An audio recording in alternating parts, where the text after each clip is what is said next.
The first scream came from the gallery, sharp enough to cut through oak and marble, and the sound that followed was worse. Flesh against flesh. A single hollow crack that froze the courtroom mid-breath. For half a second, nobody moved. Not the bailiff, not the judge, not the man whose hand was still in the air, fingers trembling as if he couldn't believe what he'd just done. Marian Cole didn't flinch. Her head turned slightly with the impact, silver hair shifting across her cheek, but her feet stayed planted. 60 years old, straight-backed, calm in a way that made people uncomfortable. She tasted copper, swallowed once, and lifted her eyes. Not in anger, not in fear, in assessment. The judge's gavel slammed down too late. "Order!" he barked, voice cracking as if order were something you could summon after it had already left the room. Cameras were forbidden in this courtroom, but Marian could feel the attention pressing in on her skin, heavy and hot. Every breath sounded loud, every shuffle echoed. The man who struck her, Deputy Frank Harlan, stood frozen, his badge catching the light. Late 50s, 30 years in uniform, a face carved by habit and authority. He'd meant it as a warning, a reflex born from decades of being obeyed. He expected tears, shock, apologies. What he saw instead unsettled him. Marian turned back toward the bench. She had been ready to fold minutes earlier, ready to say she didn't remember, ready to save herself. Something shifted in her chest now, small but sharp. Harlan cleared his throat. "Judge, she provoked me," he said, voice louder than necessary. "She stepped out of line." Marian finally looked at him then, really looked. Her eyes were pale, steady, unreadable. "You don't get to decide where the line is, Frank," she said quietly. Her voice carried anyway, it always did. It wasn't loud, it didn't need to be. A murmur rippled through the gallery. An older man in the front row leaned toward his wife, whispering, "That's Marian Cole." The name moved like electricity, low and fast, from bench to bench. Some recognized it from ballots, some from newspaper editorials folded beside morning coffee, some from a different place entirely, buried in memory and old favors. The judge shifted, sweat darkening his collar. "Ms. Cole," he said carefully, "this is a formal ethics hearing. I need you to—" "I know exactly what this is," Marian said, still not raising her voice. "And I know what it's not." She turned slightly, just enough to put herself between Claire and the men seated at the long table to the right. City attorneys, union counsel, faces set in practiced neutrality. One of them, a woman with tight lips and a legal pad balanced on her knee, watched Marian with open calculation. She knew that look. Marian had seen it across boardrooms, hospital wings, church basements. The look that said, "Count the damage before it spreads." Frank Harlan's hand dropped to his side. His pulse thudded in his ears. This was already wrong. He felt it slipping. He'd meant to shut her down. Instead, he'd lit something. The bailiff took a step forward, hesitated, then stopped. He wasn't sure whose orders mattered most anymore. Marian inhaled slowly. The room smelled like old paper and lemon polish. She felt the ache blooming along her jaw, the heat of it. She welcomed the clarity that came with pain. It sharpened her focus. She leaned toward the microphone, just enough for the metal to catch the light. "For those of you wondering," she said, eyes sweeping the room, "I didn't come here today to testify. I came to listen, to watch, to see who still believes the rules apply when nobody's clapping." Her gaze landed on Claire again. Held. The younger woman's shoulders dropped a fraction. A breath found its way out. Somewhere in the back row, a retired steelworker felt his chest tighten. He'd voted for Marian twice, trusted her once, wondered lately if it mattered. Watching her stand there now, blood at the corner of her mouth unbowed, something old stirred, something stubborn. The judge opened his mouth. Marian straightened. "This hearing isn't over," she said, "and neither is this story." Outside, thunder rolled low over the river, distant but coming closer. The ambulance doors closed with a dull metallic thump, and for a moment the courthouse steps were silent, except for the rain beginning to fall, slow and deliberate, each drop darkening the stone like a spreading bruise. Marian Cole sat on the narrow bench inside the vehicle, hands folded in her lap, eyes forward, refusing the ice pack the paramedic kept offering. Her jaw ached in a deep, steady pulse. She welcomed it. Pain was honest. It didn't lie to you the way people did. Across from her, Claire Donovan hugged herself, shoulders drawn tight, eyes flicking from Marian's face to the small smear of blood on her own sleeve where she'd reached out without thinking. "I'm sorry," Claire said, the words tumbling over each other. "I should have spoken sooner. I should have—" Marian turned her head just enough to meet her gaze. "You spoke when it mattered," she said. "That's the only clock that counts." The siren cut on, then off again, as if the driver couldn't decide whether urgency would help or hurt. Outside, courthouse staff scattered under umbrellas. Phones were already out. Messages were already being written. Frank Harlan stood beneath the overhang, rain misting his hair, watching the ambulance pull away. His hands shook. He shoved them into his coat pockets, felt the weight of his badge like an accusation. The union lawyer murmured something at his shoulder, a practiced reassurance about procedure, about statements, about keeping calm. Frank nodded without hearing a word. All he could see was the way Marian had looked at him. Not angry, not afraid, like a doctor looking at an X-ray and finding something terminal. Inside the hearing room, Judge Calder wiped his glasses with a handkerchief that had once been white. He replayed the moment again and again. The sound, the stillness afterward. He had presided over 30 years of testimony, threats, tears. None of it had prepared him for the silence that followed a slap. He knew the rules. He also knew when rules were about to be tested. His clerk hovered in the doorway, pale, whispering about calls from the governor's office, from the attorney general's staff, from reporters who somehow already knew more than they should. Calder nodded, a small, tired movement. "Tell them we will proceed by the book," he said, unsure whether he meant it or whether the book still applied. The emergency room smelled like antiseptic and burnt coffee. Marian sat on the edge of the bed, shoes dangling, while a nurse with tired eyes cleaned her lip. "You're lucky," the nurse said. "No fracture." Marian smiled faintly. "I don't believe in luck," she replied. "Only timing." A man in a gray suit appeared in the doorway, rain still clinging to his shoulders. He didn't introduce himself. He didn't have to. "They're asking for your statement," he said quietly. "Internal affairs, state investigators. Everybody wants a piece." Marian nodded once. "They can wait," she said. "Claire needs a lawyer." The man hesitated. "She already has one." He glanced toward the hall where a younger attorney stood speaking urgently into a phone, hand over one ear, eyes darting.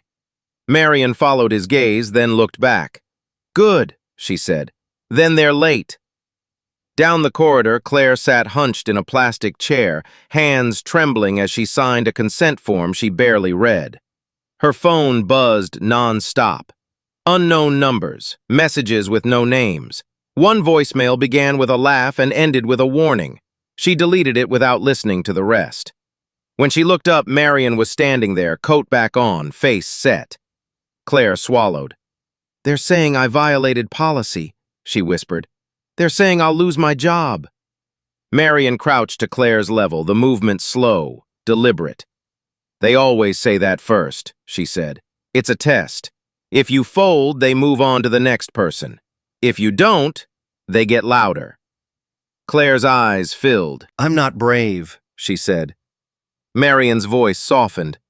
"Neither was I," she replied, "until I had to be." Across town, in a conference room overlooking the river, men in tailored jackets gathered around a polished table. Coffee went untouched. Screens glowed with headlines half-written. One of them, a silver-haired strategist with a voice like gravel, tapped his pen. "This isn't a riot," he said. "It's worse. It's quiet." Another man scoffed. "People forget," he said. "They always do." The strategist shook his head. "Not when they recognize the face." Back at the hospital, a detective with a careful smile asked Marian to recount what happened. She did. Once. No embellishment. No outrage. The truth, laid flat. When he finished writing, he looked up. "You know this will get ugly," he said. Marian met his eyes. "It already is," she replied. Frank Harlan sat alone in his car, engine off, rain streaking the windshield into distorted lines. His phone rang. He didn't answer. He saw his wife's name flash, then his brother's, then a number he didn't recognize. He thought of his pension, his house, the way the courtroom had turned on him without a sound. He slammed his fist into the steering wheel once, hard enough to hurt, and welcomed that pain, too. It was smaller than the other one, the one creeping up his spine. Night settled in layers. By the time Marian stepped outside again, the rain had stopped. The city breathed, lights reflected in wet pavement like 1,000 watching eyes. Claire stood beside her, coat borrowed, spine straighter than before. "What happens now?" Claire asked. Marian looked out at the street, at the people slowing their cars to stare, to wonder. "Now," she said, "they tell their story, and we listen." She paused, then added, very carefully.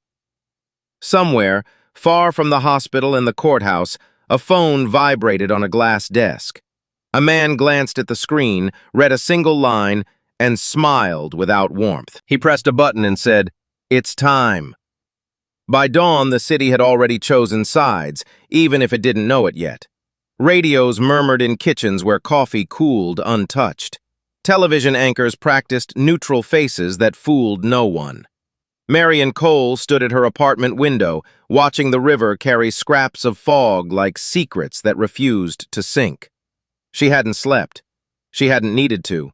The ache in her jaw had settled into a low hum, a reminder that the line between control and chaos was thin and human. Her phone rang once. She answered on the second ring. "You should see this," said the voice on the other end, steady, familiar, carrying the weight of old battles. "They filed an emergency motion just before midnight." Marian closed her eyes. "To do what?" she asked. "To delay," the voice replied. "To seal. To push the hearing off the calendar and into the dark." Marian exhaled through her nose. Of course they did. Across town, Claire Donovan sat in her car outside the office building where she'd worked for 8 years. The lights were off. Her badge no longer opened the door. She hadn't tried. She rested her forehead on the steering wheel, counted her breaths, then straightened when a knock tapped the glass. A man in a wool coat stood there, rain-speckled, holding 2 cups of coffee. "You look like you could use this," he said. His smile was gentle, too gentle. Claire hesitated, then lowered the window. "Who are you?" she asked. "Someone who knows what it costs to tell the truth," he replied. "And someone who knows you shouldn't be alone today." She took the cup. It burned her palm. She welcomed it.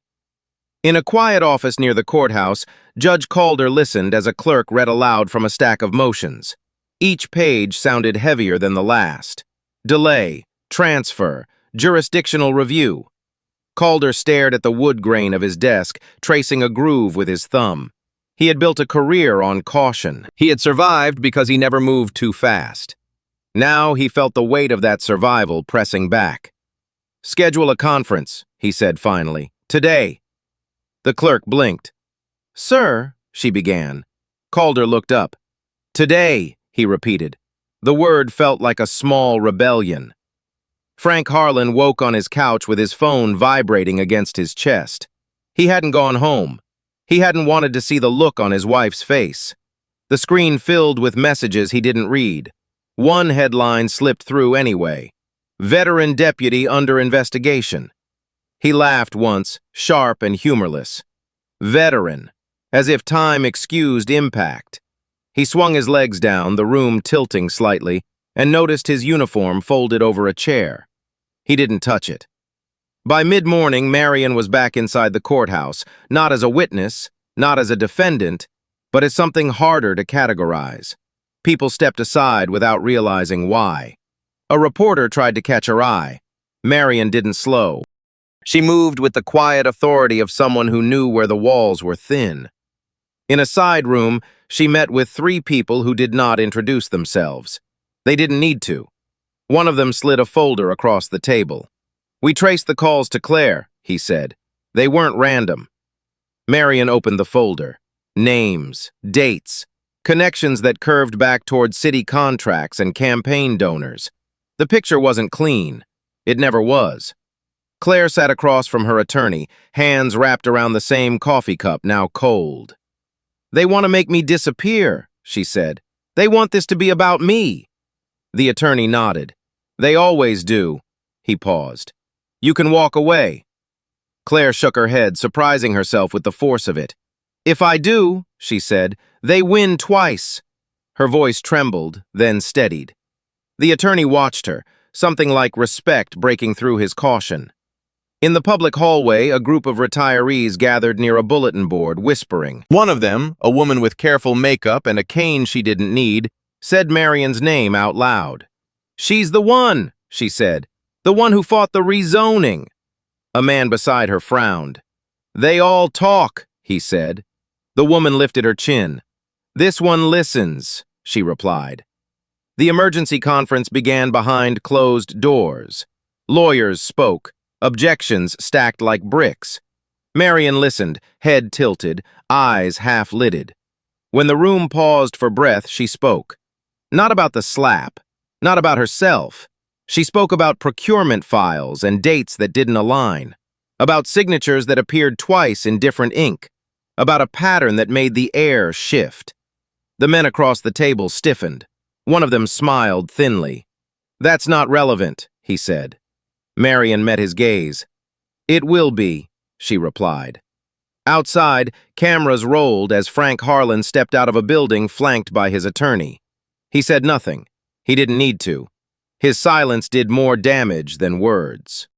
Somewhere in the crowd, a man who had worn the same uniform for 20 years watched and felt his loyalty twist into something unfamiliar.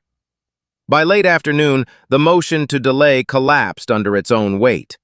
Judge Calder signed an order he would have hesitated over yesterday. His pen left a line that felt permanent. He set it down, hands steady.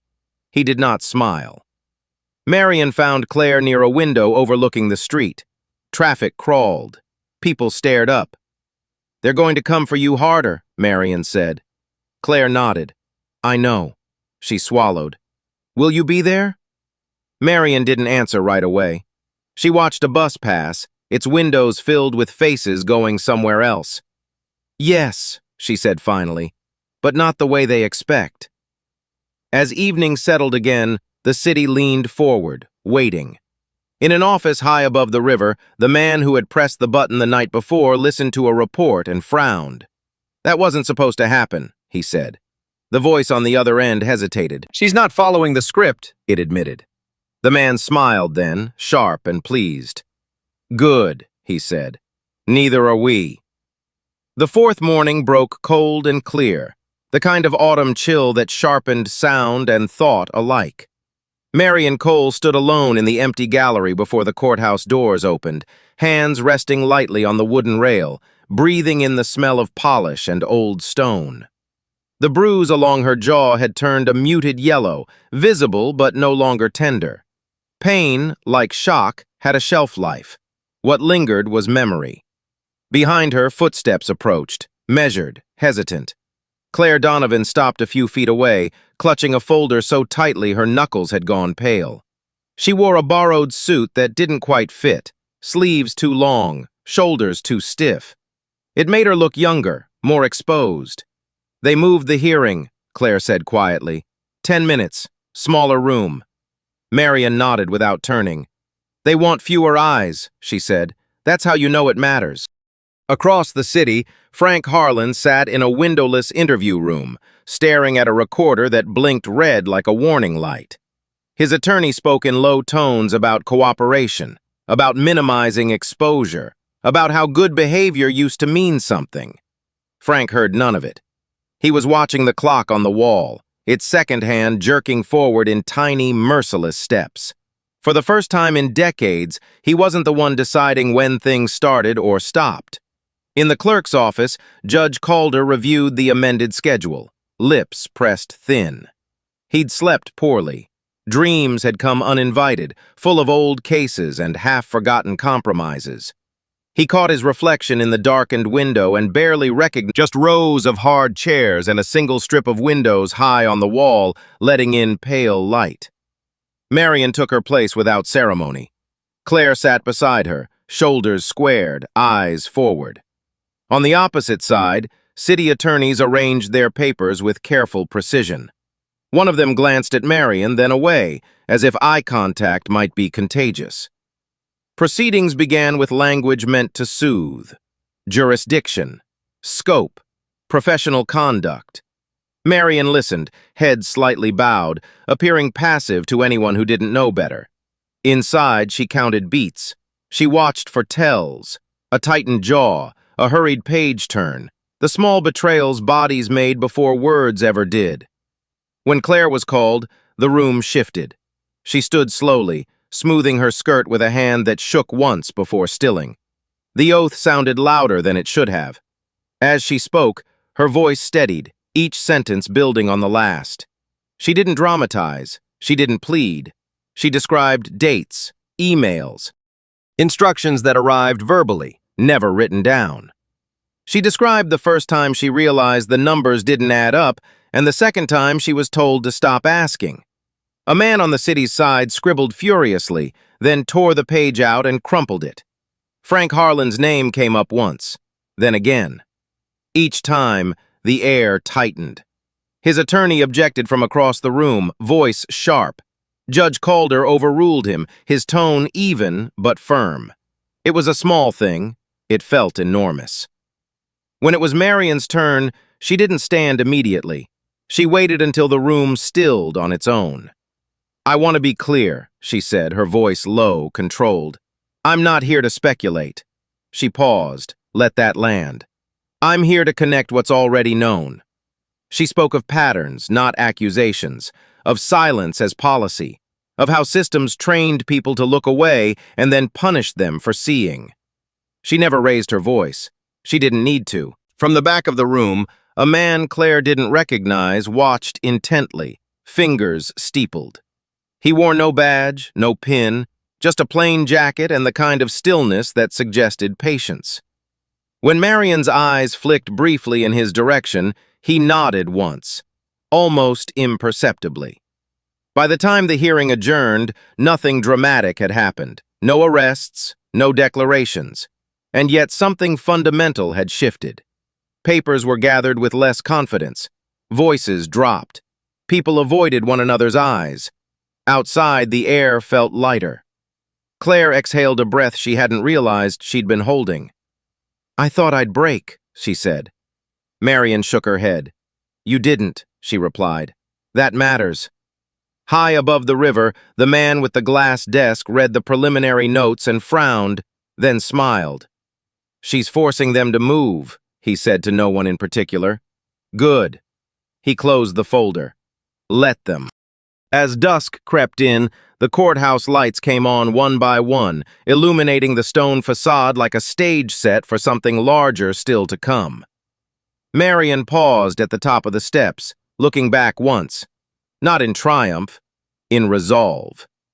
The city hummed around her, unaware of how close it was to the edge. The fifth day did not announce itself with sirens or headlines. It arrived quietly, the way consequences usually do. Marian Cole noticed it first in the way people avoided her eyes in the hallway, then in the way others sought them out too eagerly, searching her face for reassurance she did not offer. The courthouse felt different now, not hostile, wary, like a room after a secret has been spoken aloud but before anyone agrees on what it means. Claire Donovan spent the morning in a borrowed office 2 floors above records, a space that still smelled like cardboard and toner. The chair creaked when she shifted. A legal pad lay open in front of her, lines filled with careful handwriting that stopped and started, crossed out, resumed. She was preparing for the deposition she had been warned might never come, or might come all at once. Her phone buzzed. She ignored it. When it buzzed again, she glanced at the screen and felt her throat tighten. Her mother. She let it ring out, then pressed her palms flat on the desk until the shaking passed. Across town, Frank Harlan walked into the Union Hall to a silence he had never heard there before. No jokes, no greetings, just eyes sliding away. A younger officer he barely recognized cleared his throat and said, "Frank," without warmth. Frank nodded once and kept moving. He felt hollow, as if something essential had drained out of him overnight. He sat alone, staring at a faded photograph on the wall of men he used to stand beside. Some were retired, some were dead. None were here now. In a corner office overlooking the river, the man without a name listened as his assistant read aloud from a list. 3 donors pulled back, she said. 2 council members want distance. 1 wants a meeting. The man steepled his fingers. "And Marian Cole?" he asked. The assistant hesitated. "She hasn't said anything." The man smiled faintly. "That's what I was afraid of." By early afternoon, Marian found herself in the records annex, a low-ceilinged space few people visited unless they had to. Dust motes hung in the slanted light. Boxes lined the walls, each labeled with dates that blurred together. She ran a finger along one shelf, stopping where the labels changed color. Budget reallocations, emergency amendments, quiet approvals signed late on Fridays. She didn't open the boxes. She didn't need to. She already knew what lived inside them. A clerk appeared in the doorway, young, earnest, holding a clipboard like a shield. "Ms. Cole," he said, "they're asking if you'll make a statement." Marian looked up.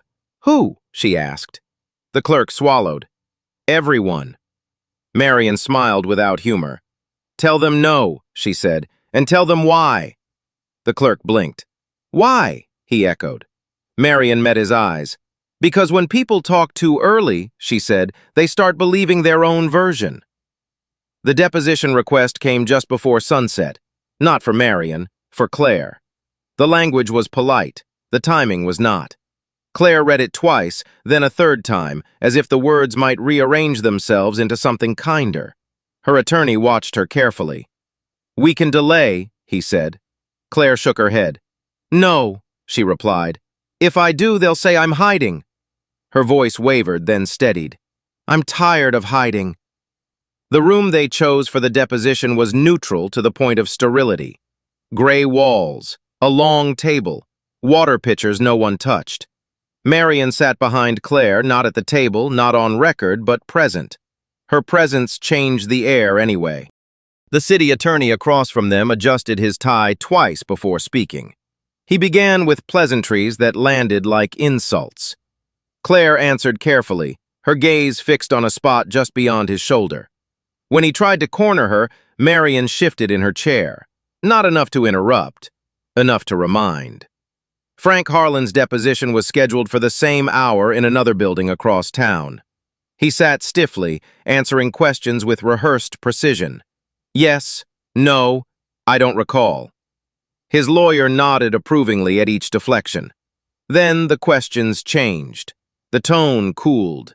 Names came up that Frank hadn't heard spoken aloud in years. He felt sweat gather at his collar. "Who authorized that?" the investigator asked calmly. Frank hesitated. Just a fraction. It was enough. Night fell hard. By the time Marian left the annex, the sky was bruised purple and gold. She walked instead of taking the car, letting the city press in around her. A man on a bench tipped his hat as she passed. A woman nodded once, sharply, as if acknowledging a shared understanding. Marian felt the weight of it all settle onto her shoulders. Not power, responsibility. There was a difference. At home, she poured a glass of water and sat at her kitchen table, papers spread before her. Old campaign notes, drafts of legislation that never made it out of committee. She read them slowly, remembering the fights she'd lost and the ones she'd chosen not to have. Her phone lit up. A single message. A single sentence. "They're ready to talk." Marian didn't reply. Not yet. In the Union Hall, Frank Harlan stared at the empty chair across from him, the one his father used to sit in. He thought of the slap, the sound of it, the way the room had turned. He rubbed his hands together and realized they were cold. Somewhere above the river, the man with the glass desk stood at his window, watching lights flicker on across the city. "She's forcing them all into the open," he said softly. His assistant said nothing. He smiled again, this time without pleasure. "Fine," he murmured. "Let's see who survives daylight." As midnight approached, Marian closed her folder and turned off the kitchen light. The city hummed on, unaware that the ground beneath it had begun to shift. The sixth day began with a knock that did not wait to be answered. It landed heavy against Marian Cole's door, deliberate, official, the kind that carried consequence in its rhythm. She was already awake. She had been awake for hours, sitting at the kitchen table in the half-light, a legal pad filled with names and arrows and dates that refused to line up cleanly. When she opened the door, two men stood there in dark coats, badges held low, voices calm. State investigators, not hostile, not friendly, professional. They did not ask to come in. Marian stepped aside anyway. Coffee was poured. No one drank it. "We need to understand your involvement," one of them said, flipping open a notebook. "Not the incident. Everything around it." Marian nodded once. "Then you're already late," she replied. She spoke carefully, choosing what to say and what to leave untouched. She talked about oversight, about patterns she'd noticed years ago but couldn't prove, about how power protected itself by calling curiosity disruptive. The men listened without interruption. When she finished, the younger of the two looked up. "Why now?" he asked. Marian met his eyes. "Because silence finally got expensive," she said. Across town, Claire Donovan stood in the shower until the water ran cold. She let it, teeth chattering, grounding herself in sensation. Fear had started to feel abstract. What scared her now was resolve. It had weight. It demanded things. She dressed slowly, choosing plain clothes, the kind that didn't invite attention. Her phone buzzed as she tied her shoes. A message from an unknown number. "We can still make this easy." She deleted it and did not tell anyone. Frank Harlan arrived at the station to find his locker sealed with red tape. His name had been crossed out with a marker, sloppy, uneven. He stood there longer than necessary, waiting for someone to say something. No one did. A captain he'd known for years passed by without meeting his eyes. Frank felt something crack then, a soundless fracture deep in his chest. He thought of his father's voice, of all the times he'd been told the badge meant brotherhood. He peeled the tape away anyway, slow, defiant, even as he knew it wouldn't help. By mid-morning, the courthouse buzzed with restrained urgency. Offices closed doors. Phones rang and rang. Marian moved through it like a current, not rushing, not stopping. She met with a public defender who had never once agreed with her on policy but trusted her instincts. She met with a union rep who spoke in circles and left sweating. She listened more than she spoke. People revealed themselves when they talked long enough. The call came just after noon. Marian took it in a quiet stairwell, concrete cool against her palm. "They're filing," the voice said. "Not charges, not yet. A request." Marian closed her eyes. "For what?" she asked. "For a special prosecutor," the voice replied. Marian's breath caught just slightly. That changed things. That moved the ground. Claire was in a small conference room when her attorney relayed the same news. "This is good," he said cautiously. Claire nodded, though her stomach twisted. Good meant visible. Good meant louder. She glanced at the window, at the city beyond it, and thought about how small her apartment felt now, how temporary. "What do I do?" she asked. The attorney didn't answer right away.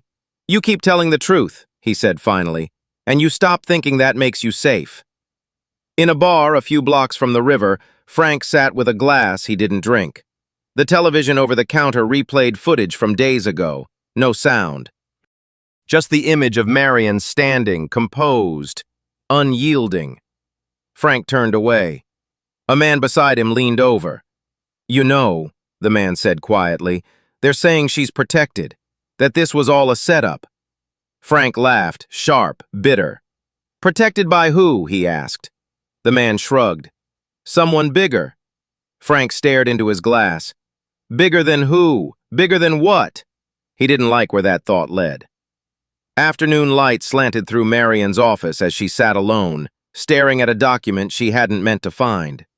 It was old, buried, a memorandum that referenced a task force that never officially existed.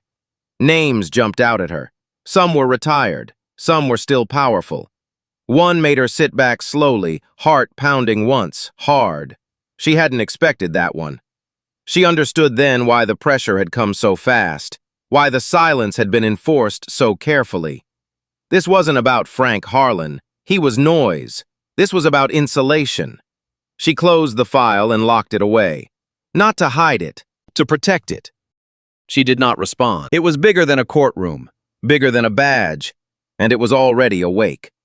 The seventh day cracked open with a headline that didn't name anyone directly, which made it more dangerous than the ones that did. Allegations expand beyond initial incident. Marian Cole read it twice, then folded the paper and set it aside, untouched coffee cooling near her elbow. The city had shifted from spectacle to suspicion. That was the phase where people started choosing who they wanted to believe, not based on facts, but on comfort. Across from her, the television murmured footage from outside the courthouse. No shouting, no chaos. Just cameras waiting, patient as predators. Marian turned it off. Silence was cleaner. Claire Donovan was already downtown, sitting in a quiet room with no windows, a recorder on the table between her and two people who did not smile. Federal now. Their questions were careful, precise, designed to let her talk herself into corners if she wasn't paying attention. She paid attention. She spoke slowly, grounding each answer in memory, not emotion. When her voice wavered, she paused. One of the agents nodded, almost imperceptibly. It wasn't reassurance. It was acknowledgement. Frank Harlan learned he was no longer under internal review when a man in a suit knocked on his door and introduced himself with credentials that made Frank's mouth go dry. The man spoke politely, almost kindly. Frank answered everything asked, then more than he should have. Years of habit died hard. When the man left, Frank realized his hands were bleeding. He hadn't noticed where he'd torn the skin. By late morning, Marian was in a room she hadn't entered in over a decade. The walls were the same dull blue, the chairs just as unforgiving. She sat across from a woman younger than her, hair pulled back tight, eyes sharp with the particular fatigue of people who spent their lives sorting truth from debris. "You understand," the woman said, "that this won't stay contained." Marian nodded. "It never does," she replied. "That's the point." The woman slid a file across the table.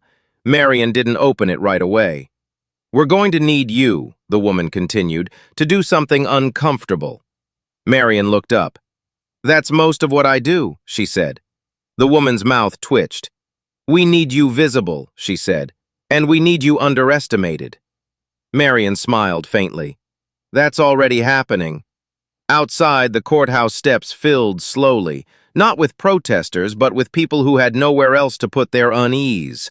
Retirees, office workers on extended lunch breaks, faces that had lived long enough to recognize patterns. A man with a veteran's cap stood watching, arms crossed. "This feels familiar," he muttered to no one. A woman beside him nodded. "It should," she said. "We just forgot."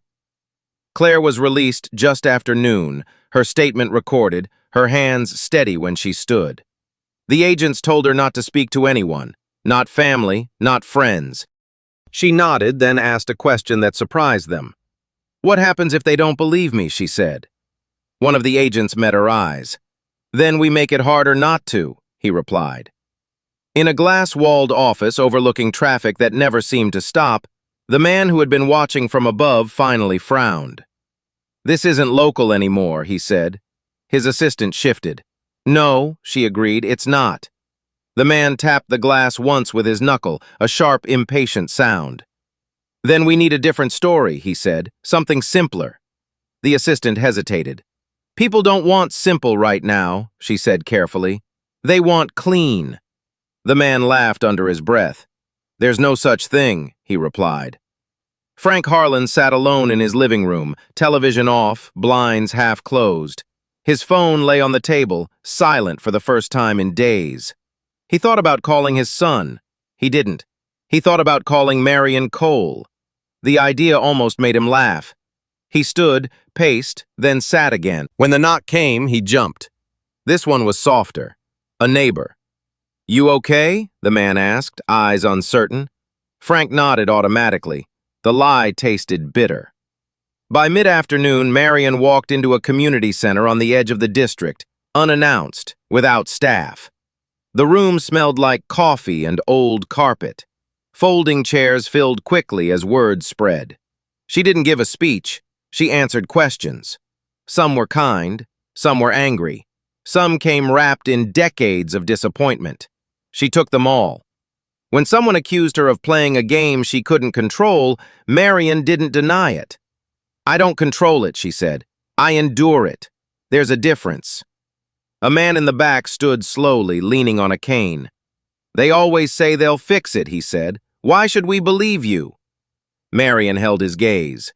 "You shouldn't," she replied. "You should watch what happens next."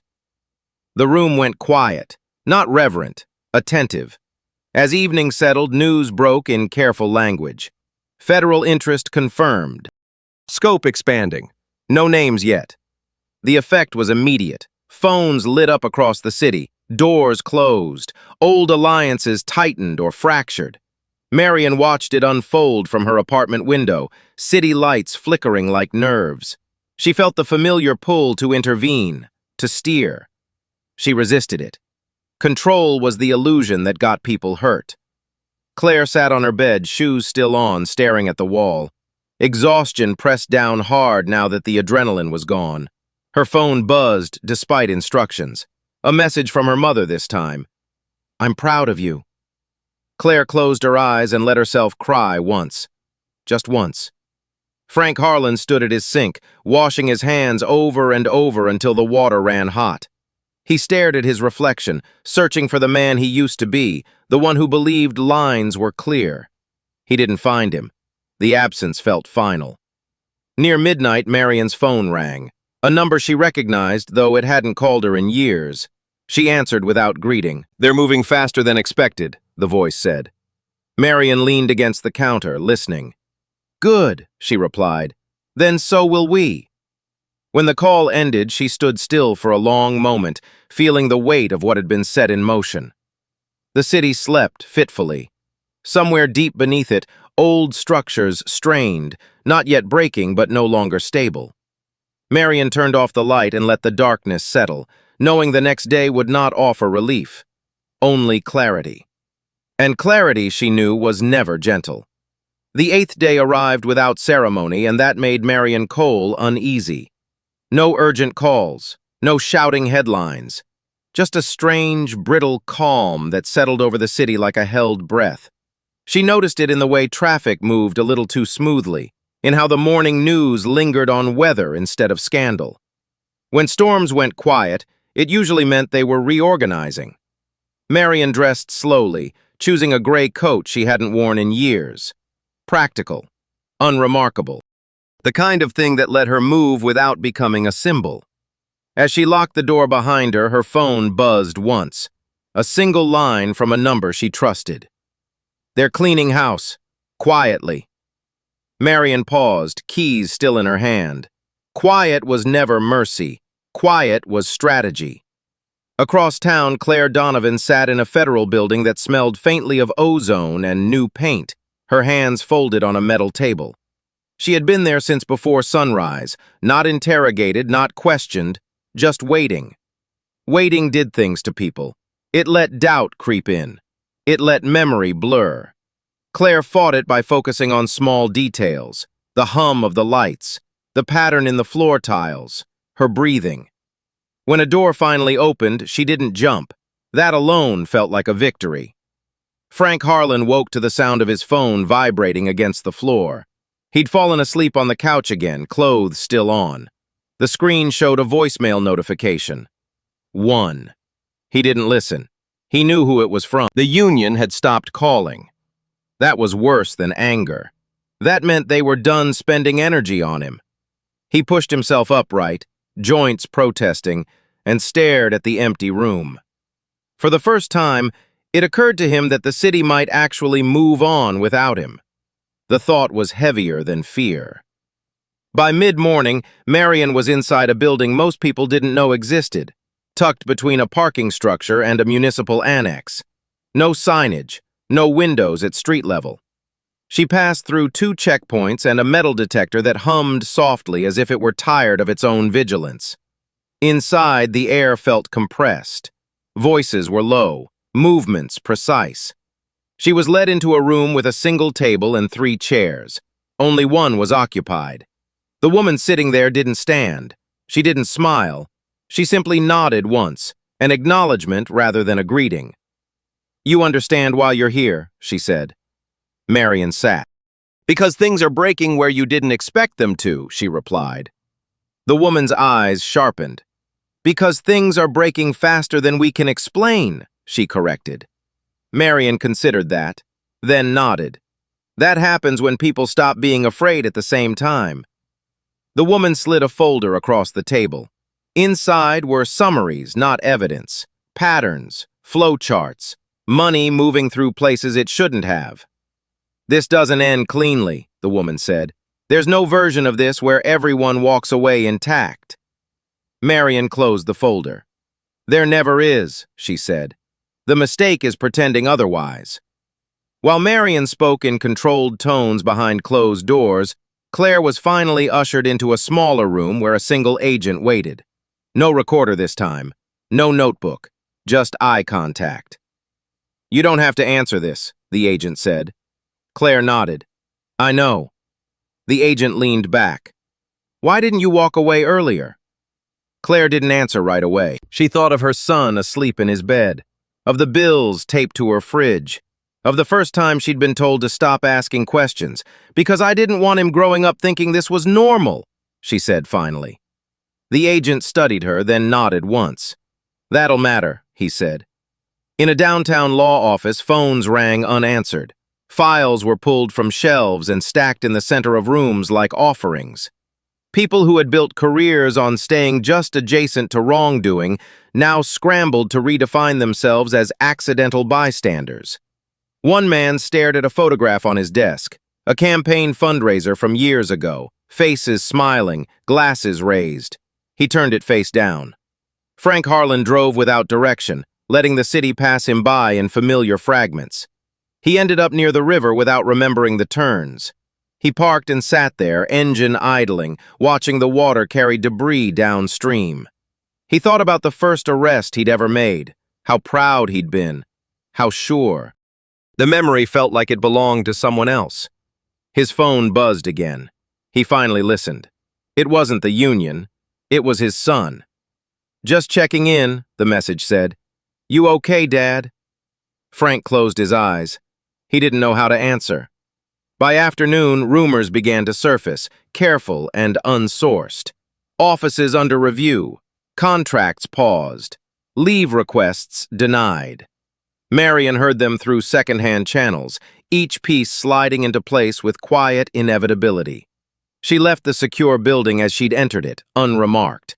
Outside, the city looked unchanged. That was the dangerous part. People believed collapse came with noise. They were wrong. Claire was released just before sunset, her part for the day complete. She stepped outside into the cooling air and felt something loosen in her chest. Not relief, permission.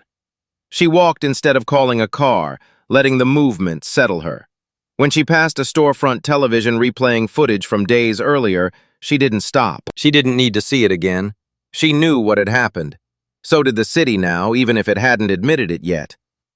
That night, Marian sat at her kitchen table again, the same legal pad in front of her, now filled edge to edge. She added one last note, circled it, then set the pen down. The phone rang. She answered without looking. "They're going to try to make this about procedure," the voice said. Marian smiled faintly. "They always do," she replied. "That's how you know they're out of stories." Outside her window, the lights along the river flickered, reflections breaking and reforming with the current. Marian watched them for a long moment, thinking of all the people who believed power lived in buildings and titles. Power, she knew, lived in timing, in pressure, in the moment when too many truths surfaced at once to be contained. Somewhere across the city, Frank Harlan sat in his parked car, phone in his hand, rereading his son's message. He typed a reply, erased it, then typed again. "I'm not okay," he finally wrote, "but I'm still here." He sent it and stared out at the darkening water. The 8th day ended without resolution. No arrests, no statements, just a sense that something vast had shifted beneath the surface, rearranging itself with patient force. Marian turned off the kitchen light and stood in the dark, listening to the city breathe. Whatever came next would not ask for permission. The 9th day broke with noise. Not the frantic kind, not sirens or shouting, but the low, constant roar of a city realizing it could no longer pretend nothing was happening. Marian Cole heard it before she saw it. The hum of traffic thickened. Helicopters traced slow circles over downtown. Phones rang in offices where people had already decided not to answer. She stood in front of the mirror, fastening the last button of her coat, studying her reflection as if it belonged to someone else. The bruise on her jaw had faded to a shadow, barely visible now. The pain was gone. What remained was resolve, hard and clean. She picked up her phone and checked the time. 9 sharp, right on schedule. At the same moment across the city, sealed envelopes were opened. Not by journalists, not by politicians, by clerks, accountants, compliance officers who had spent their careers making sure numbers balanced and rules were followed. They read quietly, lips tightening, pens pausing mid-air. Subpoenas, notices of preservation, instructions not to delete, not to shred, not to pretend yesterday never happened. Claire Donovan was in her kitchen packing her son's lunch when the alert buzzed on her phone. Federal subpoenas issued in city contracting probe. She stared at the screen until the words blurred. Her hands shook once, then steadied. She closed the lunchbox, wrote a small note on a scrap of paper, and slipped it inside. "Love you. Be good." She pressed a kiss to her son's hair before he woke, a gesture she hoped would feel normal enough to last. Frank Harlan learned the news from a television left on in a bar he hadn't meant to walk into. The anchor's voice was calm, almost bored, as if announcing the weather. Multiple agencies coordinating, scope widening. Frank sat heavily on a stool, the wood creaking beneath him. Someone down the bar muttered, "About time." Frank didn't argue. He didn't move. He felt something give way inside him, not with a crack, but with a long, exhausted sigh. Marian arrived downtown without escort, blending into the crowd of people moving with purpose. The building she entered looked ordinary from the outside. Inside, it thrummed with restrained urgency. She passed through security, nodded to faces she recognized and some she didn't. A man fell into step beside her, voice low. "They're starting at the edges," he said. Marian nodded. "That's where you test how rotten the center is," she replied. In a conference room 3 floors up, a screen flickered to life. Names appeared, then arrows, then blocks of text that grew denser with each slide. Marian sat at the table, hands folded, listening as if this were not the culmination of years of quiet pressure, but just another meeting. When it was her turn to speak, she didn't look at the screen. She looked at the people in the room. "You're going to feel tempted to slow this down," she said, "to make it manageable. Don't." A man across from her frowned. "You're asking for chaos," he said. Marian shook her head. "No," she replied. "I'm asking for daylight." By noon, the first resignations hit the wires. Carefully worded. Health reasons, family priorities, no admissions. The city read them anyway, between lines that had become transparent. Offices emptied, doors closed. Old allies stopped returning calls. The structure that had seemed immovable days earlier began to sag under its own weight. Claire sat with her attorney as the news scrolled silently across a mounted screen. "They're going to want you again," he said. Claire nodded. "I know." She thought of the room with no windows, of the agent who had told her it would matter. For the first time, she believed him. Frank Harlan drove home in silence, radio off. He parked in his driveway and sat there, hands on the wheel long after the engine cooled. He thought of the badge in his drawer. He thought of the slap, of the way the room had turned on him, not with rage, but with certainty. He realized then that what frightened him most wasn't prison or disgrace. It was irrelevance, being a footnote, a cautionary tale people referenced without remembering his face. As afternoon bled into evening, Marian stood at a window high above the river, watching barges slide past like slow thoughts. A woman joined her, standing close but not touching. "They're asking who lit the fuse," the woman said. Marian didn't look away from the water. "Tell them it doesn't matter," she replied. The fuse was always there. Outside, crowds gathered without organizing, drawn by instinct rather than invitation. Some held signs, some held nothing at all. They watched buildings that had once seemed distant and felt for the first time that the walls might actually hear them. Night came early. The city lights flickered on one by one, illuminating streets that felt narrower now, more intimate. Marian left the building alone, coat pulled tight, moving through the press without stopping. Questions flew. She did not answer. She didn't need to. The story had outgrown any single voice. At home, Claire tucked her son into bed and sat beside him until his breathing slowed. She stared at the darkened window, listening to sirens far away. They no longer made her flinch. They sounded like progress. Frank Harlan stood in his kitchen, holding his badge in one hand, his phone in the other. He turned the badge over once, twice, then set it on the table. The phone buzzed, a message from his son. "Proud of you for facing it, Dad." Frank closed his eyes. The words hurt more than any headline. Near midnight, Marian sat at her table one last time, reading the latest updates, the map she'd drawn now unfolding exactly as she'd known it would. She felt no triumph, only gravity. The 9th day ended the way it had begun, loud and unavoidable. The 10th would decide what the noise meant. Morning did not arrive so much as it imposed itself. The 10th day came with the weight of inevitability, the kind that presses down on a city until it stops pretending and starts choosing.